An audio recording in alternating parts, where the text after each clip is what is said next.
Paradajz je biljka koju najčešće uzgajamo u vrtovima i baštama. Može se uzgajati i na otvorenom, u plastenicima ili staklenicima.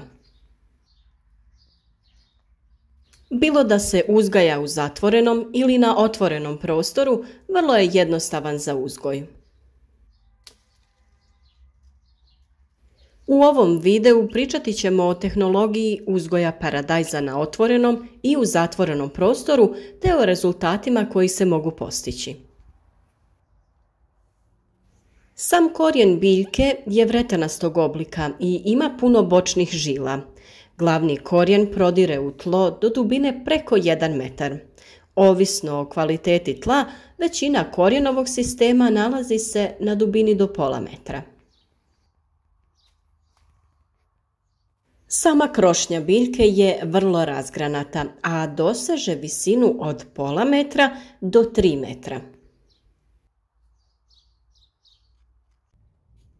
U videima na našem kanalu pokazali smo sve korake u proizvodnji paradajza, od sijanja sjemena, rasta biljaka pa sve do berbe. Nadamo se naravno da ste pratili i te videe i da su informacije koje smo dali bile korisne. Da bi podržali naš rad, zapratite naš kanal i podijelite videe sa prijateljima na vašim društvenim mrežama. Razvoj biljaka, naravno, puno je brži u zatvorenom prostoru, kao i vrijeme potrebno da se dođe do prvih plodova. Ipak, to ne znači da i paradajz proizveden na otvorenom neće dati približno istu količinu plodova. Utjecaj na proizvodnju paradajza, bilo da se radi o uzgoju u zaštićenom ili na otvorenom prostoru, imaju bolesti, štetnici, kao i prihrana i zalijevanje. Na ove faktore obavezno treba obratiti pažnju. Ako se paradajz uzgaja u zaštićenom prostoru, puno je manje izložen bolestima poput plamenjače. Međutim, ova bolest će se pojaviti i u zaštićenom prostoru ako se za to pojave uslovi. Mogućnost pojave kondenzacije, odnosno vlage na listu, će najčešće prouzrokovati pojavu bolesti. U vrtu, naravno, teže možemo spriječiti padanje rose i kiše po listu, što znači da će paradajz na otvorenom prije oboliti. Paradajz koji se nalazi u plasteniku također može oboliti ako je vlažnost zraka prevelika. Iz tog razloga treba pravovremeno provjetravati plastenik. Najbolje bi bilo da se plastenik otvara prije nego što sunce počne zagrijavati zrak u plasteniku. Na taj način ćemo spriječiti kondenzaciju vlage na listu paradajza i samim tim odgoditi napad bolesti. Inače, preventivno se paradajz zaštićuje nekim od fungicida ili preparatom na prirodnoj bazi poput sode bikarbone. O svim ovim preparatima, i prirodnim i hemijskim, već smo pričali u prijašnjim videima na našem kanalu. Jedan od načina za borbu protiv bolesti jeste skidanje listova i povećavanje prozračnosti između biljaka. Sami proces skidanja listova radimo postepeno, nekoliko puta, da bi biljka trpila manji stres. Pored bolesti, utjecaj na rast i urod paradajza imaju insekti. Tu se najčešće javljaju grinje i lisne uši, a u zadnje vrijeme proizvođači imaju velike probleme sa smrdibubama. Paradajz posađen na otvorenom je izloženiji napadima ovih štetočina, ali pojava istih je moguća i u plastenicima. Zbog toga je potrebna kontrola i praćenje štetnika. Rano prepoznavanje i pravilni tretmani mogu spriječiti širenje i razmnožavanje štetnika. Grinje se najčešće nalaze ispod listova, u donjem dijelu stabljike i vrlo ih je teško uočiti. Najčešće se javljaju kada su temperature visoke sa malo oborina. U većini slučaja proizvođači povrća i ne primjećuju najezdu grinja, već stanje biljaka pripisuju bolesti ili suši. Iz tog razloga potreban je pažljivi pregled. Temperature zraka su veće u zaštićenom prostoru, pa je zbog toga veća mogućnost pojave grinja. Kada je u pitanju zalijevanje, paradajz u svom razvoju treba dosta vode. Problem sa nedostatkom vode je najizraženiji tokom vrućih dana sredinom ljeta, ali sam paradajz dobro podnosi takve situacije. Često je i sam plod paradajza puno ukusniji u tom sušnom periodu. Naravno, tada se dobivaju nešto manji plodovi. To bi značilo da će paradajz iz zaštićenog prostora biti nešto krupniji, ali i za uzgoj na otvorenom imamo rješenje. Oko biljaka se može postaviti malč koji će sačuvati vlagu u tlu.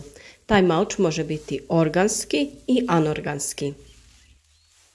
U profesionalnoj proizvodnji često se koristi crna PVC folija, ali malč od slame se pokazao jako djelotvoran. Funkcija malčiranja biljaka slamom nije samo zadržavanje vlage u tlu, već i spuštanje temperature tla. Osim toga, malč sprečava rast korova koji uzimaju hranjivo biljkama koje uzgajamo. Svojim propadanjem malč omogućava i povećavanje hranjive materije u tlu, a i razvijaju se i mikroorganizmi koji su jako bitni za uzgoj biljaka. Na ovaj način možemo postići dobre rezultate kako na otvorenom, tako i u zatvorenom prostoru. Pravovremenom ishranom biljke će dostići podjednaku visinu. Ako vremenski uslovi budu dobri, paradajz će narasti na visinu preko 2 metra.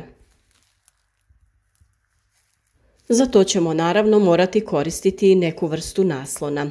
U plastenicima je lakše postaviti nosače za paradajz, dok u vrtu svake godine moramo postavljati novu konstrukciju za držanje biljaka. Kod izrade naslona proizvođači su često domišljati, pa sada imamo puno načina za držanje paradajza. Visina same biljke ne igra veliku ulogu, koliko broj rodnih grana na jednoj stabljici. U svom vegetacijskom ciklusu paradajz može dati velik broj rodnih grana sa po nekoliko plodova na svakoj.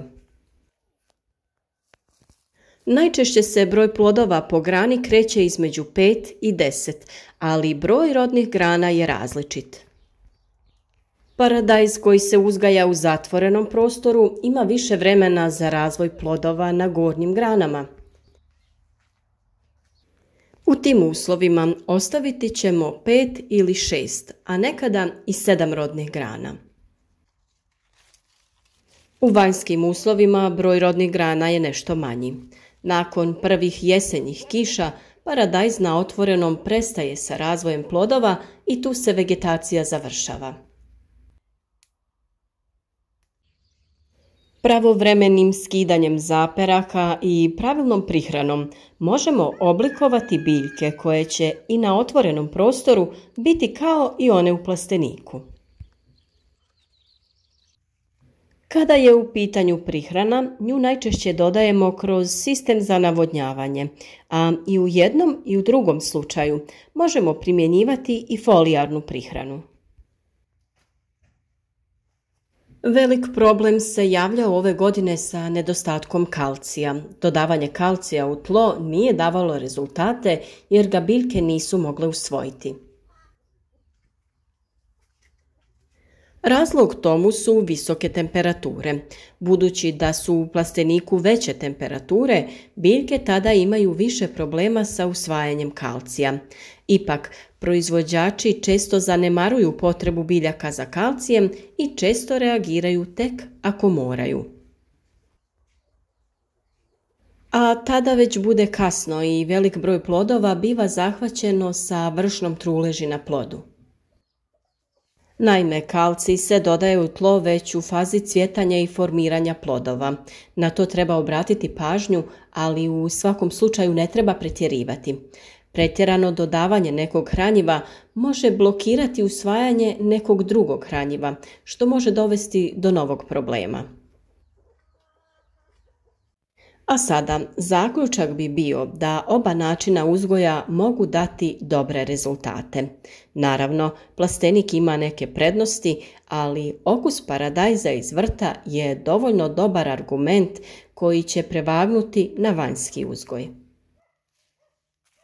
Kada je u pitanju komercijalna proizvodnja, paradajz u plasteniku daje veću količinu ploda, ali investiranje u plastenik nije beznačajno. Bilo koji način uzgoja paradajza da odaberete, nadamo se da će uz naše savjete dati dobre rezultate. Pišite nam u komentare o vašem načinu proizvodnje. Pišite o problemima i agrotehničkim mjerama koje primjenjujete. Javite nam se i diskutirajmo na različite teme kako bi razmijenili informacije te proizvodnju voća i povrća učinili lakšom.